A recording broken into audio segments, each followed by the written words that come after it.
Bonjour, je m'appelle Abderrahmane Hammer, je suis cardiologue à Paris, je suis cardiologue libéral, je suis en même temps vice-président des urgences cardiologiques de Paris. C'est dans cette occasion que cette interview est faite.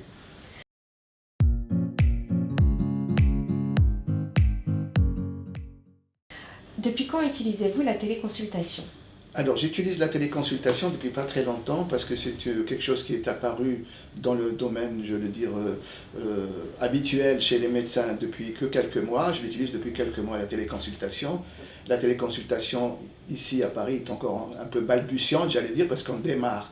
Alors, la téléconsultation fait partie de ce qu'on appelle les nouveaux outils dont on dispose au niveau de la médecine. C'est ce qu'on appelle les nouvelles technologies appliquées à la santé. La téléconsultation, ça consiste en quoi? La téléconsultation consiste à un patient qui a été inscrit sur un des réseaux de téléconsultation va appeler le médecin pour avoir une consultation un peu rapide, disons, parce que l'emploi du temps du médecin est surchargé et il veut avoir un certain nombre de renseignements et surtout il veut être rassuré. Alors qu'est-ce qu'il va demander par exemple en cardiologie au niveau de la téléconsultation? S'il a une douleur, le médecin cardiologue va l'interroger pour essayer de mieux préciser les caractéristiques de cette douleur, pour savoir si elle est vraiment d'origine cardiaque ou d'autres origines. Vous savez qu'il y a des douleurs qui sont un petit peu digestives avec une expression thoracique. Donc c'est tout ce fatras, ce qu'on appelle les douleurs thoraciques d'une manière générale, qu'on va un petit peu démêler pour savoir s'il faut le voir en urgence en consultation ou s'il peut attendre son rendez-vous tranquillement. Deuxième cas de figure, c'est un patient qui est déjà suivi en cardiologie et il a des signes qui apparaissent, par exemple des palpitations. Donc il est un peu affolé, il va téléphoner à son médecin pour savoir qu'est-ce qu'il fait. Alors, en fonction de l'interrogatoire qui va être mené au moment de cette téléconsultation, on va mieux préciser les signes fonctionnels de ce patient. Et on va essayer de voir le caractère d'urgence ou de non-urgence de ce patient.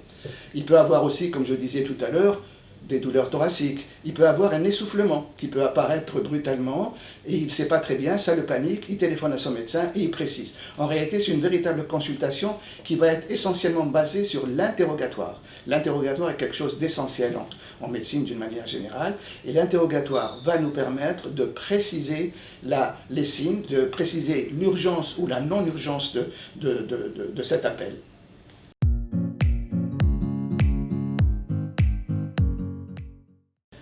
Alors les avantages que je retire au niveau de la téléconsultation, c'est, comme je viens de l'expliquer avant, c'est de sérier un peu les appels et de sérier un peu les urgences. Est-ce qu'il y a ou non urgence pour recevoir ce malade très rapidement, ou est-ce qu'on peut le rassurer, parce que souvent les malades ont besoin d'être rassurés, et de lui donner un rendez-vous plus tard, tout simplement.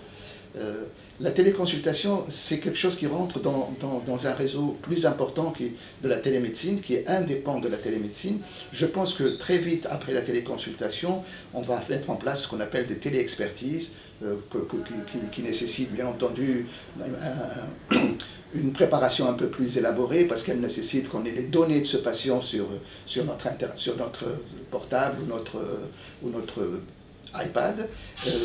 Ça nécessite aussi de discuter entre plusieurs médecins. Des fois, la téléexpertise se fait souvent aussi entre plusieurs médecins. C'est un véritable collège qui se met en place pour essayer de déterminer la gravité de la pathologie observée. Voilà. Il y a aussi, par la suite, qui va se développer assez vite, et où je pense que c'est un petit peu dans l'air, c'est la télésurveillance des maladies chroniques. Nous, on est en train de mettre en place, par exemple, la surveillance des maladies chroniques et notamment l'insuffisance cardiaque. En cardiologie, l'insuffisance cardiaque coûte très cher à la sécurité sociale, et la mise en place de cette surveillance à distance, c'est-à-dire que un certain nombre d'objets connectés sont mis chez le patient et qui seront interrogés en permanence, ça nous permettra, nous, médecins, de savoir que ce patient, par exemple, est en train de se déstabiliser. C'est la déstabilisation de l'insuffisance cardiaque qui va amener des hospitalisations itératives et c'est ça qui coûte cher.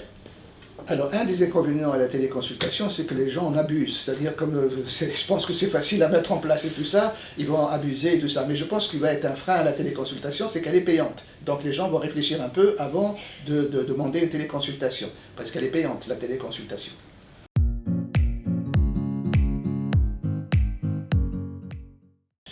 Les progrès techniques nous permettent maintenant d'avoir une téléconsultation très facilement, hein. Ça se passe par portable, hein, c'est-à-dire par smartphone.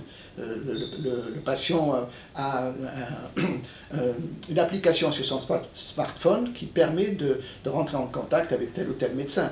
Donc c'est vraiment pas compliqué à mettre en œuvre tout ça, c'est une simplicité, j'allais dire, biblique, hein. Donc le cas d'usage, c'est bien, on est en train de se développer au niveau de la consultation. Je pense que cette application de la téléconsultation va évoluer. Une des évolutions dont je viens de parler, c'est l'insuffisance cardiaque, par exemple, c'est une téléconsultation, l'insuffisance cardiaque aussi, même si le patient parle peu, mais on regarde tous ces paramètres, donc on le consulte en réalité. Il y a plusieurs sociétés qui font de la téléconsultation actuellement. Doc Avenue est une société qui est du groupe CGM, qui est un groupe assez important, qui depuis très très longtemps travaille avec les cardiologues, ne serait-ce qu'au niveau de l'informatisation des cabinets médicaux, au niveau de la mise en place de l'agenda médical. Donc c'est pour ça que naturellement on s'est un petit peu tourné vers lui, tout simplement. Il a une expérience importante.